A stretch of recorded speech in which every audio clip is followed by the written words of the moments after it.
Good morning, students. The another new day, the another new chance to learn something new. I am Rohit Khandar, and today I am going to teach you a topic: the life cycle of silk moth. So, before going to the topic, I would like to talk what we are learned in our last two videos. In our last video, we discuss about the processing of wool and how wool is obtained from the fibers. Now, today we will learn and discuss about life cycle of silk moth. So, let's move towards our topic.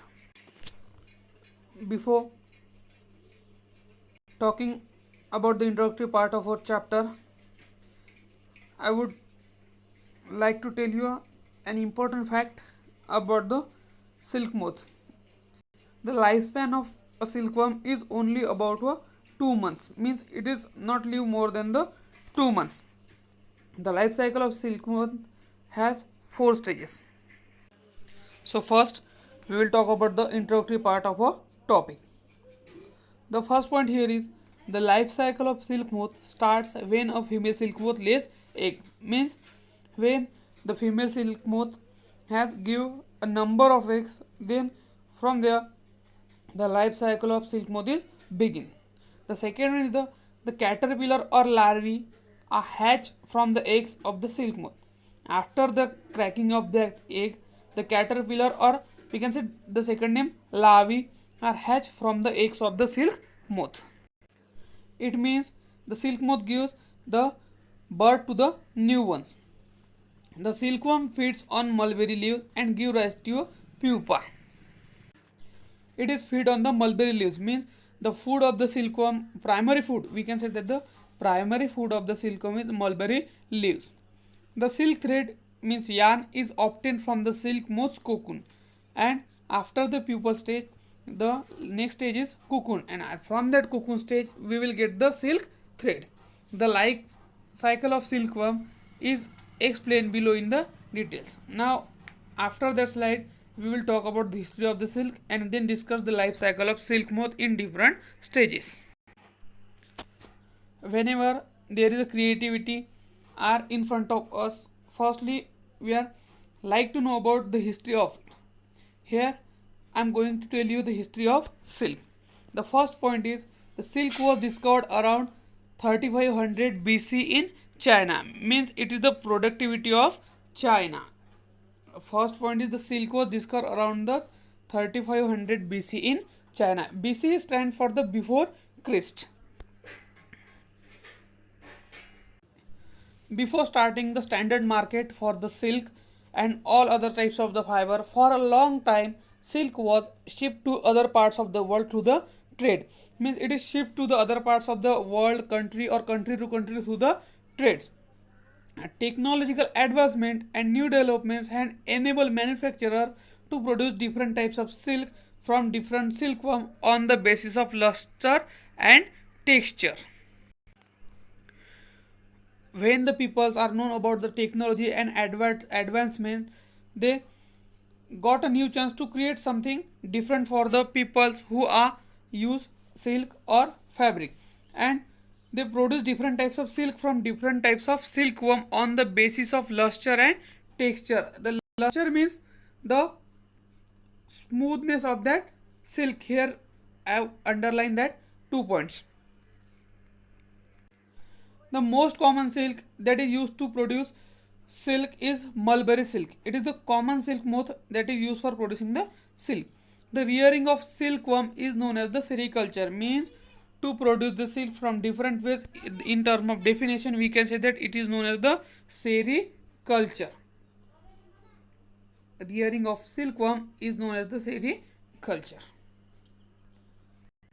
Now from here we will discuss the life cycle of silk moth in its different stage. So the first stage of life cycle of silk moth is egg.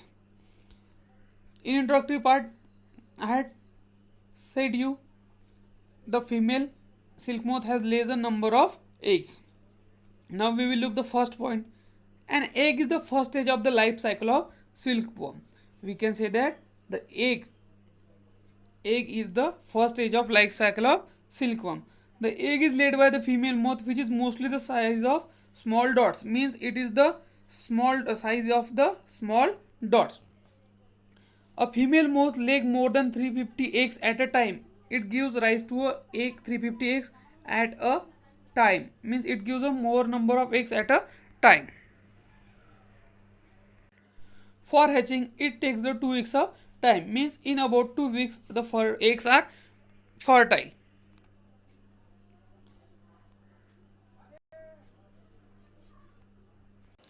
And after the fertilization, the live eggs hatch into the new caterpillar. This procedure happens once in every year, means it just happens once in a year. It doesn't happen so much time in a year. In the given below diagram, we can clearly see that there is a egg of an silk moth present on the mulberry leaves. Here in this diagram, we can clearly see that the eggs of the silk moth on the mulberry leaves. So that's the first stage of the life cycle of silk moth. Now we will discuss about the second stage of life cycle of silk moth. The second stage is larva or larvae. A hairy silkworm arises after the egg cracks, means after hatching or after fertilization of egg, the hairy silkworm arises after the eggs crack. In this stage of silkworm, the growth happens, means in this stage the silkworm started to grow. They feed on mulberry leaves and consume a large amount of these leaves around 30 days before going to the next stage. Means they feed on the mulberry leaves around 30 days before going to the next stage. Means they continuously eat the mulberry leaves to the completion of 30 days, and after the completion of 30 days they started to bring around the next stage. In life cycle of silk moth, the third stage is the pupal stage or the pupa stage. Pupa stage is a motionless stage, means in this stage the caterpillar doesn't move too much, doesn't eat or doesn't feed on the mulberry leaves. Once the caterpillars are about a month old, they stop eating. Means when the caterpillars are 30 days old, they stop the eating.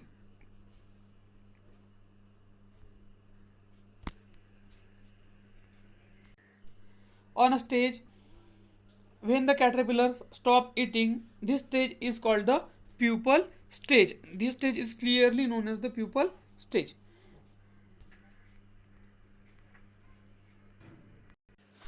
In this pupal stage, the pupa secrete protein fibers and they are hardened on exposure to air and from the cocoons.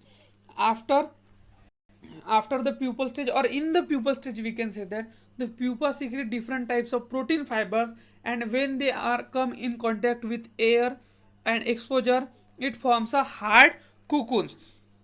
Each cocoon is made a single silk fiber around 1 kilometer long. Means we can, from that single cocoon we can get the silk fiber around 1 kilometer long.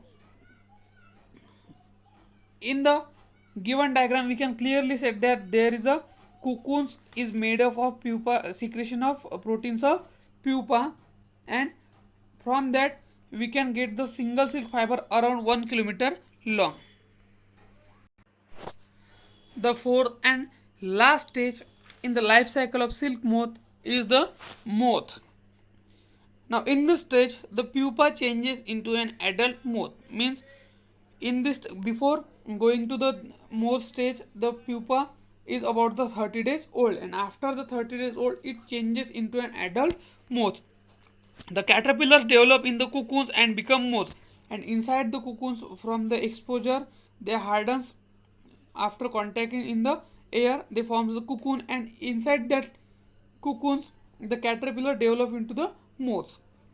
The moths comes out of cocoons and live for a few days. Here is a underlineable point. We can underline this point or tick the third point because it is the most important in this stage.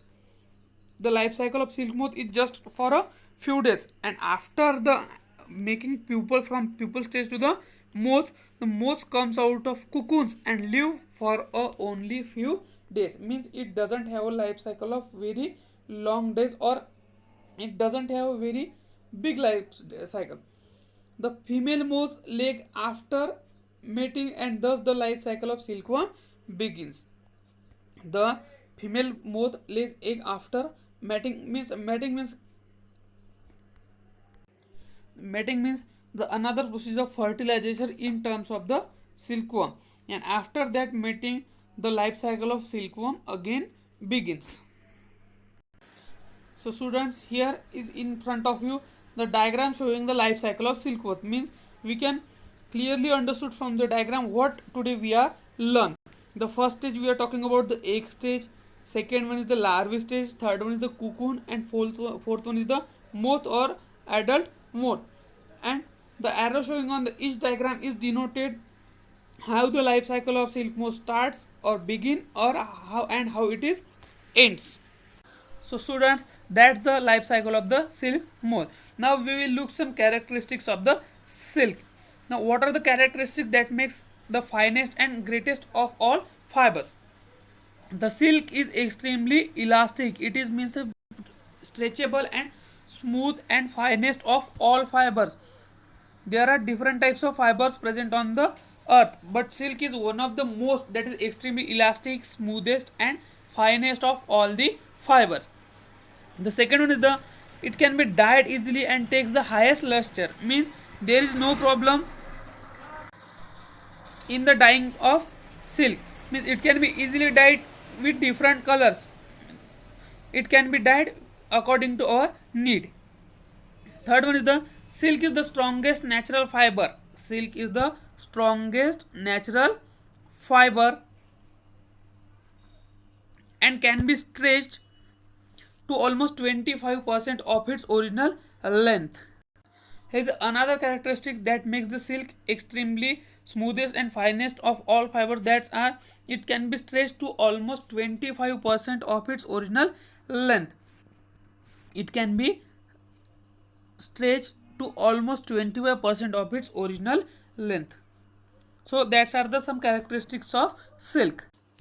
So students, that's all for the day. I hope you have understood the life cycle of silk moth. For more videos, be in a loop with us. Stay home, stay safe. Thank you very much.